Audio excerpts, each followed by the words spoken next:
Mid night ప్రార్థన. రాత్రి 12 గంటలకు ప్రార్థించినప్పుడు జరిగే 5 అద్భుతమైన సంఘటనలు. మీరు దేవుని పిల్లవారు అయితే దేవుడు మీకు ఇచ్చిన అత్యంత శక్తివంతమైన లక్షణాల్లో ఒకటి ప్రార్థించగలిగే సామర్థ్యం. ప్రతిసారి మీరు మోకాళ్లపై కూర్చుని ప్రార్థిస్తే అంధకార రాజ్యం కంపించసాగుతుంది. మీరు ప్రతిరోజు కొన్ని నిమిషాలు చేసే ప్రార్థనలకు మీరు ఊహించలేని శక్తి ఉంటుంది. ఈరోజు నేను రాత్రి 12 గంటలకు ప్రార్థన ప్రారంభించినప్పుడు జరిగే 5 అద్భుతమైన విషయాలను మీతో పంచుకుంటాను. 1. మీరు ఎక్కువ ఆధ్యాత్మిక దాడులను ఎదుర్కొంటారు. రాత్రి ప్రార్థన ప్రారంభించినప్పుడు మీరు సాధారణ కంటే ఎక్కువ ఆధ్యాత్మిక దాడులను ఎదుర్కోవచ్చు. ఎందుకంటే మీ ప్రార్థనలు అపారమైన శక్తి మరియు అధికారాన్ని కలిగి ఉంటాయి. వీటిని నరకంలోని అత్యంత బలమైన శక్తులు కూడా తట్టుకోలేవు. మీరు దేవుని కంటకకంగా శత్రువుల ప్రణాళికలను రద్దు చేయమని ప్రార్థించినప్పుడు ఆ ప్రభావం నిజంగా జరుగుతుంది. యేసు స్వయంగా దువ్వుతుంది. యేసు స్వయంగా స్వర్గానికి వెళ్ళినప్పుడు మీకు తన శక్తి మరియు అధికారాన్ని ఇచ్చారు. అంటే మీరు ప్రార్థించిన ప్రతిసారి స్వర్గం యేసువుగా మీకు ప్రతిస్పందిస్తుంది.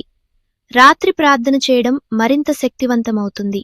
ఎందుకంటే రాత్రి సమయాల్లో దెయ్యశక్తులు మరింత ఉల్లాసంగా కార్యకలాపాలు చేస్తాయి.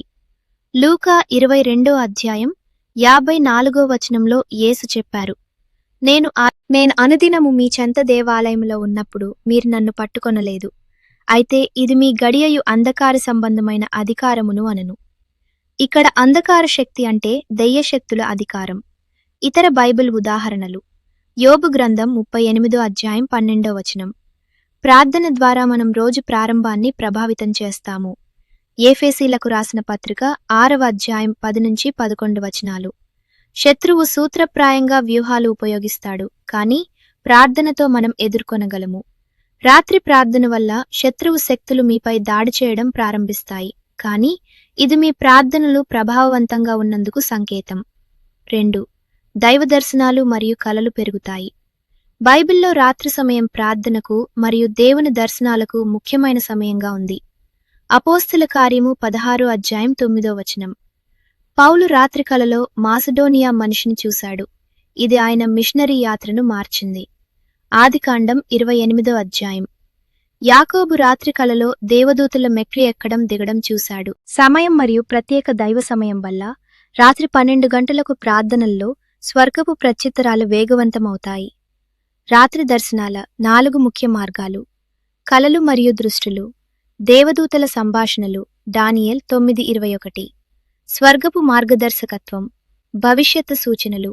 3వది ఆధ్యాత్మిక సున్నితత్వం పెరుగుతుంది. రాత్రి సమయం ప్రకృతి దృష్టులను తగ్గిస్తుంది మరియు ఆధ్యాత్మిక మరియు భౌతిక లోకాల మధ్య సున్నితత పెరుగుతుంది. 1 రాజులు 19వ అధ్యాయం 11వ వచనం.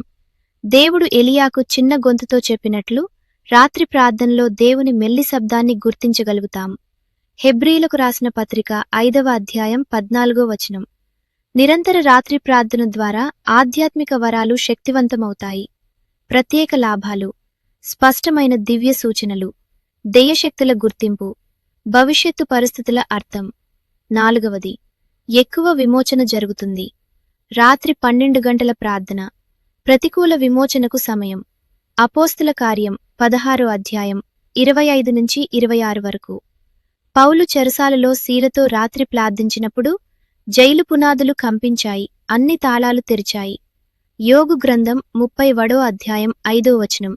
రాత్రి కన్నీళ్లు ఉండవచ్చు, కాని ఉదయానికి ఆనందం వస్తుంది. 5వది దివ్య రక్షణ మరియు ఆశీర్వాదం. విడుదల అవుతుంది. రాత్రి ప్రార్థన ప్రత్యేక రక్షణ మరియు ఆశీర్వాదాలను తెస్తుంది.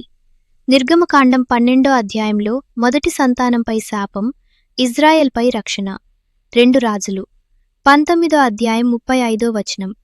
రాత్రి దేవతుల్లం ద్వారా అసిరియా సైన్యాన్ని ధ్వంసం చేశారు. యెస్య గ్రంథం 66వ అధ్యాయం 3వ వచనం. మనసు దేవుని మీద నిలిచిన వారికి పూర్ణ శాంతి ఉంటుంది.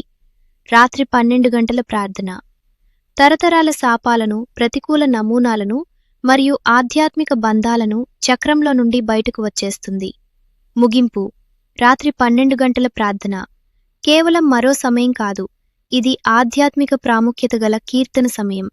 మీరు కష్టాలను ఎదుర్కొంటారు, కానీ అది మీ ప్రార్థనలు ప్రభావవంతంగా ఉన్నందుకు సంకేతం.